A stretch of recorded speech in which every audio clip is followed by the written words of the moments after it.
계속되는 더운 날씨에 어떻게 잘 지내셨습니까? 네, 저희도 잘 지내고 있습니다. 저희들 계속 선지서 말씀을 읽어가고 있습니다. 이사야, 예레미야를 거쳐 이제 에스겔을 읽으면서 제 마음에 하나 남아있는 감정은 선지자는 참 외로웠겠다 하는 마음입니다. 사실 선지자가 대중들의 인기를 끌려고 하면 얼마든지 할 수 있는 능력이 있는 사람들이죠. 언어 수사력과 언어에 탁월한 은사가 있는 사람들이고 대중들과 함께 있으면서 그 니즈를 잘 파악하는 사람들에 분명하기 때문에 그들이 원하는 것을 주면 되거든요. 그럼 인기가 올라갈 수 있는데, 그럼에도 이 선지자들은 하나님의 계시를 받아서 하나님의 뜻을 전하다 보니 그것이 자꾸 대중들의 원하는 소욕과 부딪히는 일이 발생하는 겁니다. 대개 대중들은 편하고 안락한 것을 원하고 자기가 하고 싶은 대로 하기를 원하기 때문이죠. 제가 아들 둘을 키웠습니다. 지금 둘째가 이제 대학을 들어가게 되는데, 아들을 키우면서 인생들이 얼마나 악랄한 죄인인가 하는 것을 깨닫게 되었습니다. 특히 서너 살 남자애들은 지 하고 싶은 대로 합니다. 지 하고 싶은 거가 안 되면 그냥 울고 나자빠지고 남 생각은 전혀 안 해주고 오직 자기만 생각합니다. 죄인의 전형적인 모델이 거기 있는 거죠. 아이들이 순수하다 이런 얘기 하지 마십시오. 그냥 잘 때만 예쁘고 애들은 죄인이다 그렇게 생각하면 됩니다. 그러니까 그 아이를 지멋대로 하고 있는 그 아이를 징계하지 않고 가만히 내버려 둔다고 생각해 보십시오. 지 하고 싶은 대로 계속 그냥 하게 한다고 생각해 보십시오. 그러면 나이가 들어도, 겉으로 보기 어른이 되어도 지 하고 싶은 대로 말하고 지 하고 싶은 대로 하고 뜻대로 안 되면 소리 지르고 뜻대로 안 되면 뒤집어 엎고 그냥 덩치만 큰 아이 같은 어른이 되고야 말 것입니다. 그래서 꼭 사람이 제대로 자라기 위해서는 징계가 필요한 것입니다. 징계하니까 되게 무섭게 느껴지십니까?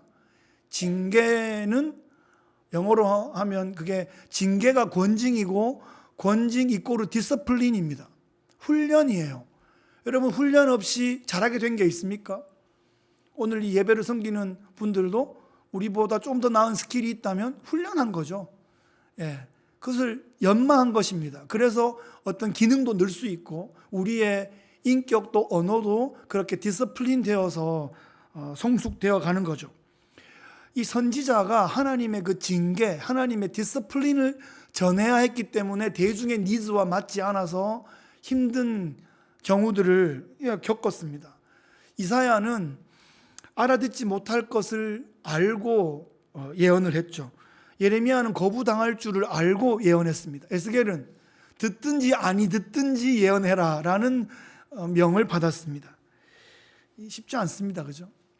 이사야는 내가 여기 있나이다 나를 보내소서라고 자원한 것처럼 보이지만 그 하늘의 그 영광의 그 거룩한 성전의 모습을 보고 숯불로 자기 입술이 찢어지는 환상을 봤기 때문에 자동 반사를 한 거지 가만히 있는데 손 들고 나온 게 아닙니다. 오히려 예레미야처럼 나는 아이라 말할 줄을 알지 못한 아이다, 이게 정상적인 반응인 거죠. 더구나 이 에스겔은 자기가 계시를 전해야 되는 그 대상이, 그 현장이 바벨론 포로의 현장이란 말입니다.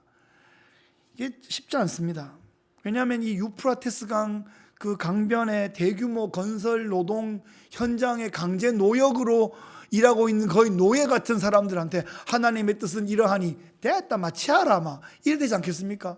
그게 뭐 귀가 솔깃해가지고 무슨 말씀이 오니까 라고 듣겠냐고요. 마음이 지금 불편한데 분노와 낙심과 뭐 절망과 눈물의 나날을 보내고 있는데 하나님 말씀이 들어오겠냐고요. 그런데 듣든지 아니 듣든지 일단 전해라라고 하나님이 에스겔에게 명하신 겁니다. 그러니까 선지자는 자기가 태어날 날을 정하지도 못하고 자기가 활약해야 될 그 시대나 그 현장도 본인이 정하는 게 아니에요. 그냥 그때 부름받아서 그 자리에 보냄받는 겁니다. 그게 선지자의 삶이고 사명인 것이죠. 함께 에스겔의 사역의 현장으로 한번 가보겠습니다. 때는 바야흐로 이 에스겔이 유다 왕 여호야긴과 1만여 명의 기능공들과 함께 2차 포로로 바벨론에 왔던 그때로부터 5년 지났을 때입니다. 5년이면 어느 정도 기간 같습니까? 우리 인생의 5년을 생각해 보면 그렇게 짧은 기간이 아니죠. 하루 이틀도 아니고 한 달, 두 달도 아니고 5년이면 충분히 낙심할 만한 기간입니다. 충분히 막 자기 인격에 다 바닥을 볼 만한 시간이죠. 아, 이러다가 죽겠구나. 되게 힘들 때 이런 느낌이 잠시 들 때가 있습니다. 아, 사는 게 죽는 것보다 힘들구나. 이런 느낌이 불현듯 스쳐 지나가던 그것이 일상인 그런 모습인 거예요. 성경적인 표현은 아닌데 요즘 한국에 유행하는 말이 하나 있습니다. 말줄이 있는데 한국이 세계 최고잖아요. 들어보셨습니까? 이생망이라고. 이생망. 이번 생은 망했구나. 이런 말인데 전혀 성경적인 말은 아니지만 하여튼 얼마나 절망적인 자조 섞인 그런 말입니까? 이생망. 이번 생은 망했구나. 다음 생에 기회가 있으면 좋으련만. 아침에 일어나서 눈 뜨는 게 고역인 그런 삶의 모습입니다. 그런 고단한 포로의 삶의 현장에 에스겔이 하나님의 부르심을 받습니다. 어떻게 부르심 받나요? 모세가 부르심 받을 때처럼 모세야 이렇게 에스겔아 이렇게 불러서는 에스겔도 지금 반응을 못할 상황이에요. 힘들어 죽겠는데 지금. 그래서 어떻게 부르십니까? 그냥 하늘이 쫙 열려지면서 하늘이 번쩍번쩍하고 총천연색 칼라로 하늘 스크린으로 그냥 엄청난 압도적인 스케일로 때려버리는 겁니다. 그걸 본 에스겔의 반응이 우와 대단하다 이런 반응입니까? 여러분이 봤으면 어떨 것 같아요? 그냥 보고 기절하는 거예요. 우와 하고 기절해버렸습니다. 요거랑 똑같은 반응을 했던 사람이 있습니다. 밤모섬에 사도 요한이 주님을 보고 쭈쭈쭈쭈 하고 주님이시다 말도 못하고 그냥 쓰러져 버린 거 아닙니까? 그래서 기절한 에스겔을 주의 영이 깨우십니다. 2장 3절 4절에 보시면 이제 에스겔을 부르는 장면이에요. 내게 이르시되 인자야 내가 너를 이스라엘 자손 곧 패역한 백성 나를 배반하는 자에게 보내노라. 그들과 그 조상들이 내게 범죄하여 오늘까지 이르렀나니 이 자손은 얼굴이 뻔뻔하고 마음이 굳은 자니라. 내가 너를 그들에게 보내노니 너는 그들에게 이르기를 주 여호와의 말씀이 이러하시다 하라. 에스겔의 사역이 처음부터 참 만만치가 않습니다. 그죠? 이 에스겔의 사명을 한마디로 표현하면 한 단어로 표현하면 파수꾼의 사명입니다. 3장 17절에 보시면 인자야 내가 너를 이스라엘 족속의 파수꾼으로 세웠으니 너는 내 입의 말을 듣고 나를 대신하여 그들을 깨우치라 말씀하십니다. 파수꾼, 그 성의 망루에 서가지고 저기 오는지를 보고 그 오는 거를 가장 먼저 신고해 줘야 되는 파수꾼. 요즘은 레이더가 있겠지만 그 레이더를 보는 레이더 병이 물론 있겠죠. 근데 파수꾼은 그걸 보고 저 멀리 점 같은 게 보이면 그때부터 보고를 시작하는 겁니다. 그죠? 그래서 안에 보고를 계속 해주는 거예요. 보고를 했는데도 반응을 안 하고 꼼짝하지 않아서 문제가 생기면, 지금 들은 사람 문제지만 보고를 안 하면 파수꾼도 같이, 아니 파수꾼이 더 징계를 받는 심판을 당하는 그런 상황 아닙니까? 그런데 그렇게 말해도 들을 수도 있고 안 들을 수도 있고, 아니 듣든지 아니 듣든지 이 말은 안 들을 확률이 훨씬 더 많다는 느낌이 오지 않습니까? 그런 환경에서 파수꾼의 사명을 에스겔은 감당해야 됐습니다. 그런데 아무리 말을 해도 안 들어요. 그러니까 어떤 일이 벌어지죠? 에스겔이 어떻게 사역합니까? 여러분 에스겔 쭉 볼 때 에스겔의 사역이 참 희한했죠. 7년 동안 말을 못했단 말이에요. 혀를 입천장에 붙여놓고 말을 못하게 했어요. 그래서 몸으로 퍼포먼스를 보여줘야 됐죠. 흙으로 토성을 쌓아가지고 그 옆에 이렇게 누워가지고 예루살렘 성이 이렇게 포위를 당할 것이다. 몸으로 보여주는 거예요. 그리고 소똥으로 떡을 구워 먹고 성 안에서 이런 일이 벌어질 것이다. 몸에 있는 모든 털을 칼로 다 깎아가지고 그걸 칼로 치고 불로 태우고 바람에 날리는 이런 식으로 예루살렘 성이 불타고 함락당하고 흩어지게 될 것이다. 이것을 무대 위에서 마스크 쓰고 이렇게 몸으로 보여주는 판토마임을 하는 그런 배우처럼 열연을 하고 있는 거예요.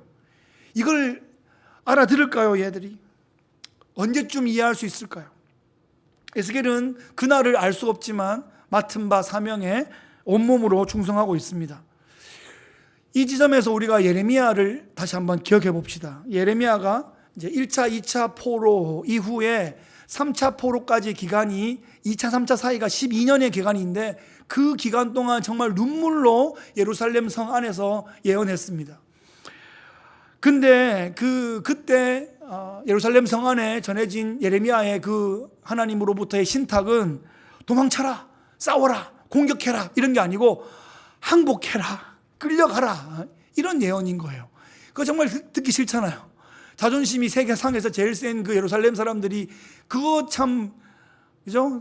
듣기 싫잖아요. 그런데 항복해라, 끌려가라. 그것이 너와 네 자식들이 사는 길이다. 하나님이 지금 그걸 말씀하신다. 하나님의 더 높은 수가 있다. 그 다음 계획이 있다. 일단 끌려가라 이렇게 말하고 있는 거죠.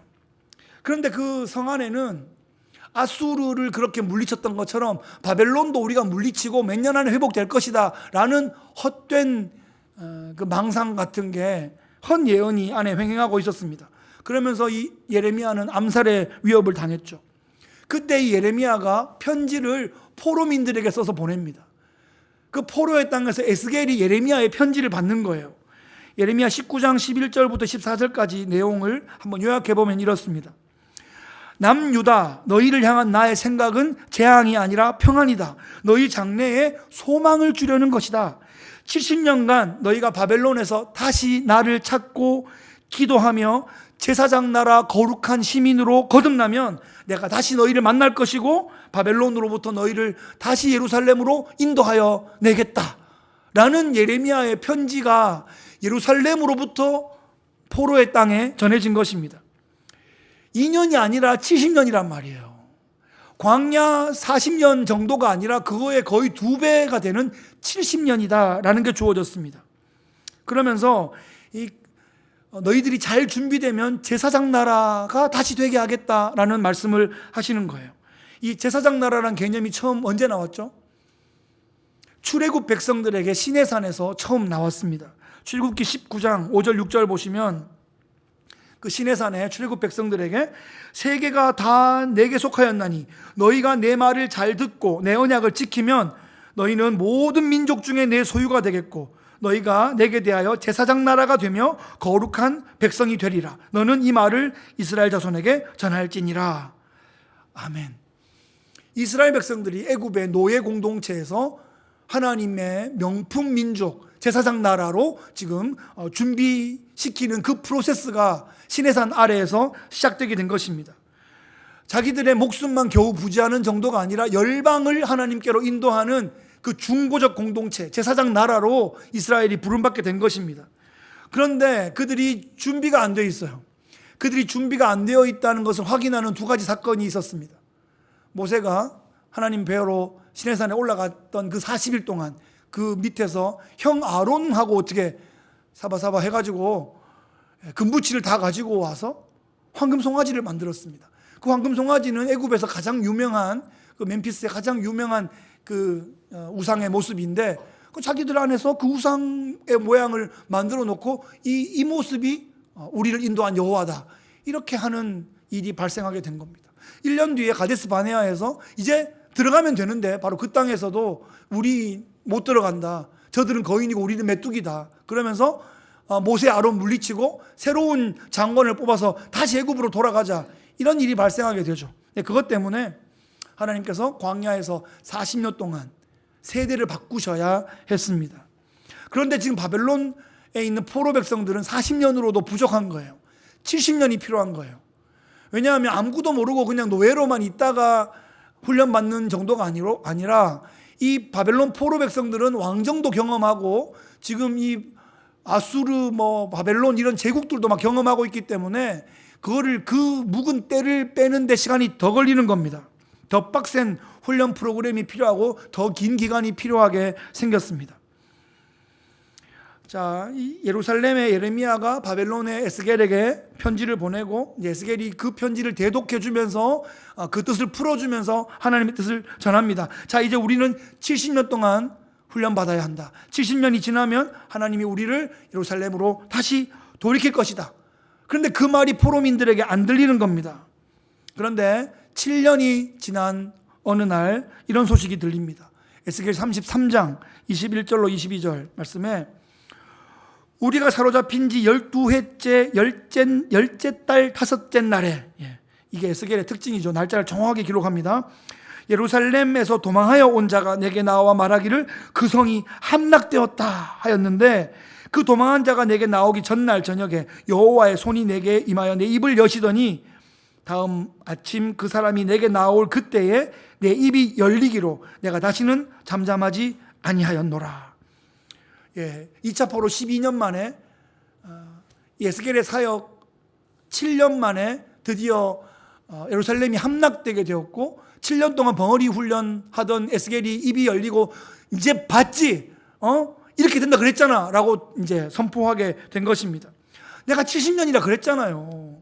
예레미야가 70년이라고 그랬잖아요. 이제 좀 알아들으시겠어요? 하고 외치기 시작합니다. 그러면서 이 바벨론 포로의 땅에서 제사장 나라 정체성 회복 훈련이 시작되게 되었습니다. 그 이스라엘 정체성은 시내산 아래에서 시작되었습니다. 열방을 향한 제사장 나라가 되었어야 됐는데, 지금 900년이 지난 지금의 이 모습은 주위에 있는 열방에 있는 우상들을 하나하나 그 모습을 떼어와가지고 덕지 붙여서 아주 우스꽝스러운 모습이 되어 있는 겁니다. 그 기간이 900년이에요. 하루 이틀에 되돌이킬 수가 없습니다. 24장에 유명한 그 녹슨 가마의 환상이 나오는데, 이 녹슨 가마에 불을 계속 떼가지고 그 녹을 제거하는 그런 퍼포먼스가 나옵니다. 이것은 이스라엘 백성의 지금 영적인 상태가 이 녹슨 가마 같다는 것입니다. 여러분 집에 뭐 녹슨 가마는 없으시겠지만 그냥 더러운 그 냄비만 있어도 거기다가 물을 부을 수 있습니까? 거기다 음식을 조리할 수 있습니까? 깨끗하게 씻어야 되잖아요. 그죠? 근데 그 안에 아주 막 녹이 막 있다면 그걸 갖다가 더운 물을 붓고 불을 떼가지고 계속 벗겨내고 가마를 깨끗하게 해야지 뭐라도 넣을 거 아니에요. 그래서 녹슨 가마를 녹을 제거하는 그 작업을 시작하시겠다라고 말씀하시는 겁니다. 그래서 일단 이 포로민들의 마인셋부터 이제 수정해야 됐어요. 우리는 바벨론에 수동적으로 끌려온 게 아니라 하나님의 계획에 따라 불려나온 것이다 라고 생각하기 시작합니다.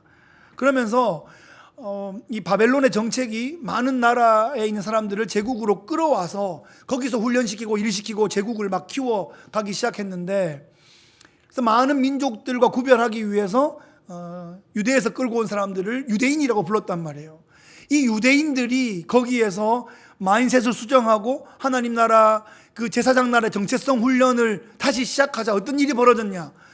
밖에서 끌어온 수많은 민족들과는 탁월하게 차이나는 특별한 민족으로 준비되기 시작합니다. 여기서 막 포로민인데 여기서 제국을 막 통치하는 관리들이 막 나오기 시작하고, 나중에 다시 그 땅에 돌아갔을 때 그 땅을 막 재건하는, 그냥 막 제국에 큰 도움이 되는 리더들이 막 나오기 시작합니다. 두 가지 훈련이 주요했는데, 하나는 기도 훈련이었습니다. 이 기도 훈련의 선도자는 왕궁에 있는 1차 포로로 왔던 다니엘이었습니다. 다니엘이 예레미야의 편지를 붙잡고 70년인 것을, 그 기한을 알게 되었고, 또 솔로몬의 기도를 기억하면서 예루살렘을 향하여 열린 창 앞에서 하루에 3번씩 계속하여 기도합니다. 얼마 동안 기도했을까요? 몇 년 했을까요? 70년 한 거예요. 70년. 70년 내내 한 겁니다. 다니엘 1장에 나오는 그 소년이 뜻을 정했을 때는 10대의 청소년이었고, 그 다니엘의 친구들 사드락 메삭 아벳느고가 그 7배 뜨거운 풀무불에 들어가던 사건은 이제 청년과 중년 뭐 그때쯤이었고, 나중에 그 왕의 그 어인이 찍힌 조서를 알고도 기도했던, 그래서 사자굴에 들어갔던 때는 제국이 바뀌는 때거든요. 그러니까 거의 90이 된 다니엘이에요. 소년 다니엘이 아니라. 그러니까 거의 70년 내내 평생토록 죽음을 각오하고 죽을 때까지 기도했던 그런 모습이었습니다. 그 기도가 성전의 회복을 준비시켰고, 왕궁에서 다니엘이 기도하고 있다는 것을 알고 포로민들의 그 현장에서도 기도하기 시작했던 것입니다. 두 번째는 교육훈련입니다. 에스겔을 통해서 이 제국의 수도에서 제사장 나라 훈련이 재개되기 시작합니다. 교재는 예레미야의 편지이고 모세 오경이고 사사기 400년 왕전 500년의 그 레퍼런스들이 이제 교육 자료가 되었습니다. 성전이 없는 땅에서 회당을 세워서 말씀 중심으로 하나님 나라 명품 그 제사장 나라 백성으로 다시 훈련시키기 시작하는 겁니다. 그 교육을 통해서 그 다음 세대에 스룹바벨이 나오고 에스라가 나오고 느헤미야가 나오고 에스더가 나오기 시작합니다. 그래서 그들은 더 이상 좌절하거나 절망하거나 낙심하는 것이 아니라 여러 옆에 있는 다른 민족들과는 전혀 다르게 마음을 완전히 바꿨어요. 집을 짓고 텃밭을 가꾸고 결혼하고 결혼시키고 자녀를 낳고 양육하고 하나님 나라 제사장의 그 영광스러운 자리를 회복하기 위한 훈련, 교육을 시작합니다. 포로민들이 이제야 하나님의 말씀을, 뜻을 조금씩 알아듣기 시작한 겁니다. 에스겔의 사역이 포로민의 땅에서 이제 싹이 나고 줄기가 펼쳐지고 열매를 맺히기 시작하는 그런 모습입니다. 하나님의 관심은 예루살렘 그 현장이 아니라 지금 하나님의 관심은 포로의 땅에 와 있습니다. 그들이 연단을 받기 시작했기 때문입니다. 그들이 대가를 치르기 시작했기 때문입니다. 그들이 훈련받기 시작했기 때문에 하나님의 관심은 예루살렘에서 물리적으로 떠나서 그들과 함께 합니다. 오늘 본문에서 내가 잠시 성소가 옮겨졌다. 포로의 땅이 성소가 되었다. 바벨론 포로 공동체가 영적 예루살렘이 되었다라는 말씀을 하고 계신 겁니다. 오늘 본문 11장 17절에 보시면 너는 또 말하기를 주 여호와의 말씀에 내가 너희를 만민 가운데에서 모으며 너희를 흩은 여러 나라 가운데서 모아내고 이스라엘 땅을 너희에게 주리라 하셨다 하라, 이렇게 말씀하시면서 이 포로 백성들에게 예루살렘을 다시 주시겠다는 전제 조건이 18절에 그들이 그리로 가서 그 가운데의 모든 미운 물건과 모든 가증한 것을 제거하여 버릴지라, 이렇게 말씀하십니다. 아까 말씀드렸던 것처럼 그 찌든 녹을 제거하고 우상들을 부숴버리고 미운 것, 가증한 것을 다 우리 안에서 제거하고 하나님의 형상 회복 훈련, 하나님 나라의 그 정체성 회복 훈련을 하게 될 때 너희가 예루살렘 회복의 주역이 될 것이다 라고 포로민들에게 말씀하시는 겁니다. 하나님께서 바벨론 그 제국의 수도 한복판에서 하나님 백성들을 다시 준비시키기 시작합니다. 그 부르심에 순종하면 반드시 열매를 맺게 될 것입니다. 거기서 자기 멋대로, 자기 계획대로, 자기 생각대로 하는 것이 아니라 하나님의 뜻에 순종할 때 명품 민족으로, 제사장 나라로 다시 회복되게 될 것입니다. 19절 20절에 보시면 내가 그들에게 한 마음을 주고 그 속에 새 영을 주며 그 몸에서 돌 같은 마음을 제거하고 살처럼 부드러운 마음을 주어 내 율례를 따르며 내 규례를 지켜 행하게 하리니 그들은 내 백성이 되고 나는 그들의 하나님이 되리라. 들어본 말씀이죠. 시내산에서 선포되었던 첫 번째 제사장 나라의 언약의 말씀과 비슷합니다. 근데 좀 달라요. 시내산에서는 너희들이 내 율법을 지키고 행하면 이라고 말했는데 900년 동안 해보니까 이들이 스스로 할 수 없다는 게 확인된 거 아니에요. 그래서 이제는 하나님께서 내가 그렇게 한 마음, 새 영, 부드러운 마음을 주어서 말씀을 행할 수 있게 내가 너희들을 만들어주겠다라고 말씀하고 계신 겁니다. 이것이 새로운 길이고 이것이 새 언약이라는 것입니다. 그래서 구약에서 예레미야와 에스겔을 통해서 새 언약이 선포되었습니다. 그 새 언약을 성취하신 분이 예수님이신 거죠.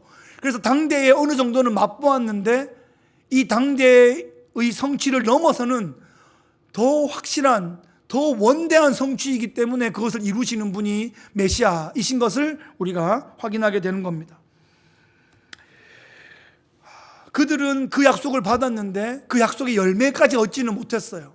그래서 그것을 믿음으로 붙잡고 소망으로 가지고 기도하며 준비하다가 그 바톤이 이어 우리에게까지 온 것입니다. 그래서 우리가 그 십자가의 언약을 믿고 예수님의 부활과 성령의 충만하심에 우리가 충만하게 임재하게 되면, 거하시게 되면 이들의 그 믿음과 소망이 소급되어서 이들도 메시아를 바라보았던 것을 소급해서 그렇게 구원받게 되는 것입니다. 이것이 히브리서 11장 믿음장에서 우리에게 보여주는 진리입니다. 39절 40절에 보시면 이 사람들은 다 믿음으로 말미암아 증거를 받았으나 약속된 것을 받지 못하였으니 이는 하나님이 우리를 위하여 더 좋은 것을 예비하셨은즉 우리가 아니면 그들로 온전함을 이루지 못하게 하려 하심이라. 자, 우리가 그리스도 안에서 약속된 이 놀라운 성령과 이 놀라운 은사들을 꽉 붙잡을 때, 여기에서 우리가 표류하지 않을 때, 오늘의 우리를 통해서 그 구약의 소망 가운데 있었던 그 믿음의 형제 자매들이 우리와 함께 구원받는 놀라운 은혜의 비밀이 여기 있는 것입니다. 그러니까 오늘날 우리가 훈련받고 연단받는 삶의 자리가 있다면 그것이 바벨론에서 연단받았던 그들과 연결되어 있다는 것이에요. 영적으로 우리가 하나님 나라의 백성으로 거룩하게 살아갈 때 그들의 믿음이 열매 맺게 된다 하는 것입니다. 이런 연단의 과정, 이런 기간이 우리 삶에 있을 수 있습니다. 예. 저도 이 포로 생활 가운데 있었던 이런 일들에 공감했던 기간이 있었습니다. 바로 직전 기간들인데요. 예. 플로리다에서의 3년의 기간이었습니다. 제가 군대를 제대하고 해병대 장교로 제대한 후에 2000년에 총신신대원에 입학했을 때 저는 되게 그냥 일반적으로 보아도 되게 남다르게 학교 생활을 했습니다. 진짜 열심히 했어요. 체력도 좋았고 막 그냥 자부심도 있고, 아버님도 그때 열심히 막 사역 하실 때라 아버님께 누를 끼치지 않겠다 뭐 이런 생각도 있었고, 그런데 저는 제가 더 막 열심히 해야 되겠다고 생각한 거예요. 그래서 뭐 초인적이라고 하기까지는 그렇지만 되게 남들 면목을 막 했던 것 같습니다. 지금 돌이켜보면. 그래서 공부도 신학을 전공했던 게 아닌 상황에서 신학 공부를 또 열심히 했고, 그래서 하여튼 뭐 겨우 장학금 받을 수 있는 수준까지 했습니다. 하여튼 공부도 열심히 했고 교육전도사를 병행했습니다.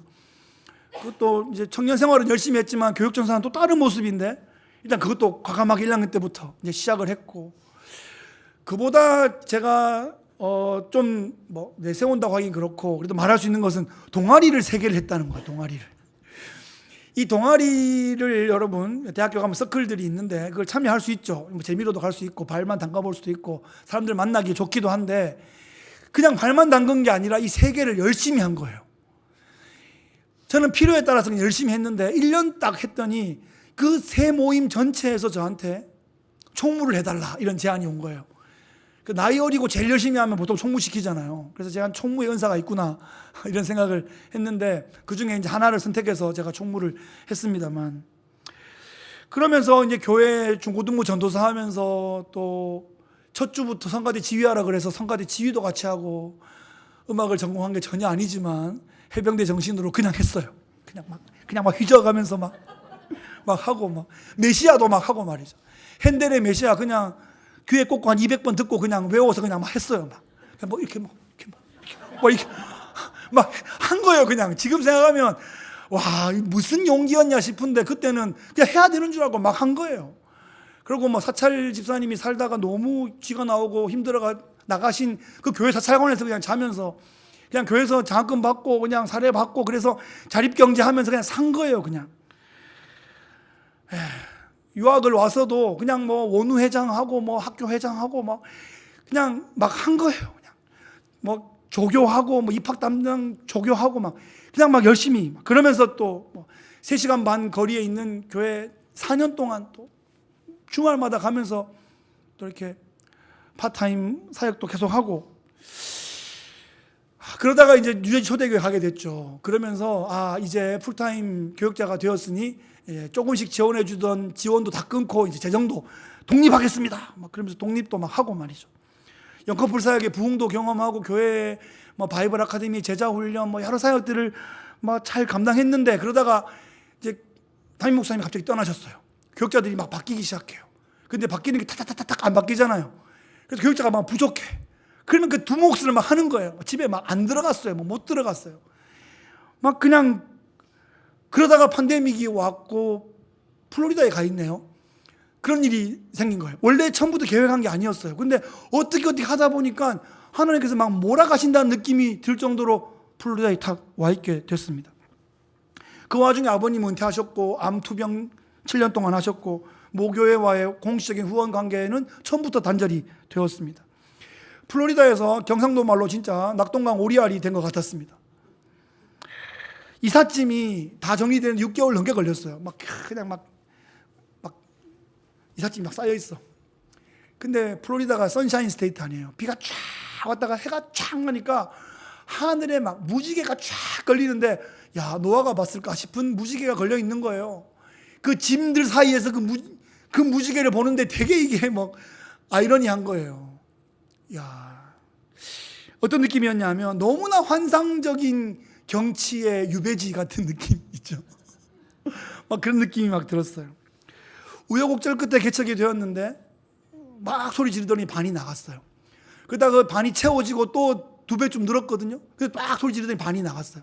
이런 일들이 2년 동안 반복되기 시작합니다. 그러다가 결국 개척한 교회에서 나오게 됐단 말이에요. 그런 말 들었어요. 바닥인 줄 알았더니 지하가 있더라. 이런 말을 말로만 듣다가 경험하게 된 거. 땅을 파고 막 들어가더라고요. 제가 한두 번 말씀드렸습니다만, 그래서 차가 폐차되고 그 다음날 차가 생기고 그 다음날부터 우버를 시작한 거 아닙니까? 그러면서 내일 일은 난 몰라요, 하루하루 살아요. 제가 8살 때 이 찬양을 처음 듣고 부모님은 뭐 이런 믿음 없는 찬양을 부르나 하는 걸 어릴 때 생각했는데, 그게 믿음 없는 찬양이 아니었어요. 엄청난 믿음이 있는 찬양이라는 것을 그 현장을 매일매일 겪으면서 느끼게 됐습니다. 아, 내일은 내 날이 아니구나. 내일 일은 하나님 것이구나. 오늘 하루를 하나님 앞에 그냥 사는 것이구나 하는 게 믿음의 고백이라는 걸 알게 되었습니다. 6개월 동안 주 6일 하루에 10시간에서 11시간 우버 운전을 하면서 1278명을 태우면서 제가 열심히 해야 되겠다고 생각했어요. 그래서 죽게 하듯 하라, 그 말씀 있잖아요. 그래서 진짜 죽게 하듯 했어요. 죽게 하듯, 죽겠네 싶으면서 죽게 하듯 열심히. 그래서 별점 5점 만점에 거의 5점에 수락률 96%에 취소율 제로에 그 다이아몬드를 5주 만에 완성하고 그걸 끝까지 다이아몬드 레벨을 계속 유지합니다. 왜냐하면 그렇게 하면 캐시백도 나오고 좋은 베네핏이 있어요. 공항에 들어가면 우선 연결권도 있고 파이널 어떻게 데스티네이션 설정할 수 있는 것도 있고 그런 게 있거든요. 그걸 놓치면 이게 또 어려워질 것 같아서 계속 그걸 유지하고. 근데 이제 사람이 타면 먼저 이제 인사하고 내 소개를 하고 교회 다니냐 물어보고 복음을 전하고, 이것을 예외 없이 했습니다. 훈련이라고 생각했어요. 1278명 중에 한국 사람은 2명밖에 없었거든요. 다 영어로 했어야 됐는데, 그것도 막 훈련이 막 됐어요. 막 나누고 막 하다가 어느 날은 50분을 태워가는데 막 혼자서 막 계속 얘기를 하고 있더라고. 이게 웬일이냐? 유학 첫 해에 막 이렇게 프레젠테이션 할 때 말고는 이만큼 하루에 막 말해본 적도 없는데 그 훈련이 되었어요. 어떤 사람들이 묻습니다. 언제까지 이렇게 하실 거예요? 제가 6월까지라고 그랬어요. 내년 6월까지다. 근거가 뭡니까? 집 계약이 6월까지고요. 아들이 6월에 졸업합니다. 그럼 좀 황당한 표정을 지어요. 그건 알겠는데 그럼 어떤 준비를 하고 있습니까? 지금 이 과정에 충실한 것이 준비입니다. 하나님께서 준비한 훈련 코스 같습니다. 그렇게 말했어요. 그러면 언제 코스가 끝나나요? 이렇게 물어요. 그러면 아니 훈련시키시는 분이 알지 받는 사람이 어떻게 압니까? 그런데 한 3월 말까지는 말씀하실 것 같습니다. 그런 얘기를 다른 세팅에서 몇 분에게 나눴던 기억이 있습니다. 네, 여러분 기억하시죠? 은혜장로교회에서 청빙에 통과되었다고 연락 온 게 3월 31일 오후였습니다. 그리고 6월이라 그랬는데 6월 마지막 주 금요일에 노예 트랜스퍼가 통과되었고 다음 주에 위임식을 하게 되었습니다. 우리는 알든지 모르든지 간에 일단 하나님의 시간표는 짜 있었고 하나님은 진행하고 계셨다 하는 것입니다. 할렐루야. 하나님을 찬양합니다. 말씀을 정리해 보겠습니다. 오늘 말씀은 제사장 나라로 거듭나라 하는 제목입니다. 이스라엘은 하나님의 제사장 나라로 부름을 받았습니다. 제국을 세워라 하는 게 아니고 제사장 나라로 부름을 받은 것입니다.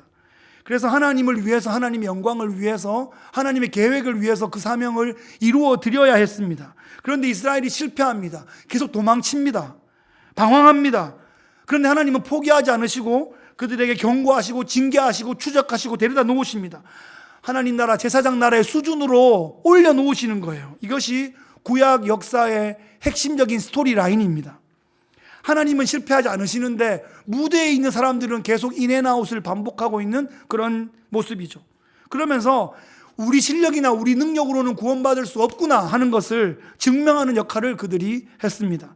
결국 구약 성경의 3가지 핵심적인 이미지, 대제사장, 희생제물, 성전, 이 3가지를 한 번에 만족시키는 그분이 오신 거죠. 예수님께서 대제사장으로서 자신을 흠없는 제물로 하나님께 드리고 성령이 임하셔서 하나님의 임재의 그 현존인 성전을 예수님께서 이루신 것입니다. 그래서 우리가 예수님 안에 있을 때 우리가 제사장 나라의 핵심과 그 비전을 우리가 이루어 드릴 수 있는 거죠. 그 비밀을 깨달았던 베드로가 우리를 향하여 너희는 택하신 족속, 왕같은 제사장, 거룩한 나라다. 우리를 왕같은 제사장의 공동체로 우리를 그렇게 불러준 것입니다. 그래서 우리는 이 바벨론을 살아가는 하나님 백성들과 하나님 사이에서 중보적 공동체, 제사장적 공동체를 우리가 세워나가야 하는 것입니다. 커네티컷을 품고 우리 하트포트를 살아가면서 우리 교회에서 이렇게 신앙생활을 같이 하면서 우리가 이 지역에서 꼭 해야 할 사역들이 있을 겁니다. 이 에스겔의 사역을 떠올려 보면 첫째는 하늘을 열어 보여주는 사역입니다. 이 땅은 하늘을 알 수 없기 때문에 이건 증인이 보여줄 수밖에 없잖아요. 그래서 하늘을 열어 보여주는 사역을 해야 되고 중보기도의 사역을 해야 됩니다. 이것은 듣든지 아니 듣든지 그들이 알든지 모르든지 내 당대의 열매를 얻든지 못 얻든지 간에 일단 부르셔서 제사장 나라는 그걸 하는 거예요. 우리 자녀의 자녀들까지도 우리가 기도를 하는 것이고 그것이 우리 당대가 아니고 40년 뒤이든 70년 뒤이든 하나님 그때를 위해서 지금 기도하라고 부르셨기 때문에 그 일을 하는 것입니다. 연결되어서 다음 세대를 준비시켜주는 사역입니다. 나는 못 들어가도 느헤미야가 에스라가 들어갈 것이기 때문에 에스더가 제국의 왕비로서 민족을 구원할 것이기 때문에 그 일을 우리 다음 세대들을 위하여 하나님 나라를 위하여 그 일을 하는 것입니다. 우리 교회 공동체 역사를 좀 돌아보면 구원의 기적을 체험할 때도 있었고 광야의 연단을 받았을 때도 있었을 것입니다. 여러 가지 실험도 했을 것이고 실수도 있었을 겁니다. 어쩌면 포로의 땅에 유배된 것 같은 그런 기분이 들었을 때가 있었을지도 모르겠습니다.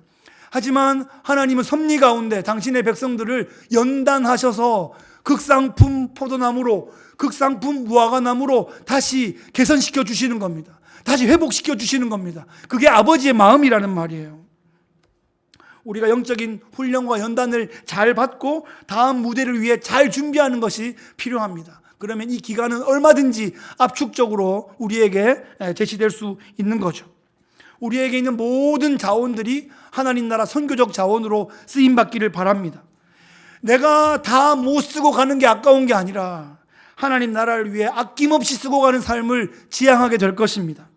이번 한 주간도 우리가 하늘을 미리 본 사람들로서 하늘을 미리 살아가는 사람들로서 빛나고 빛내게 하는 그런 멋진 삶 살아가시기를 예수 그리스도의 귀하신 이름으로 축복합니다.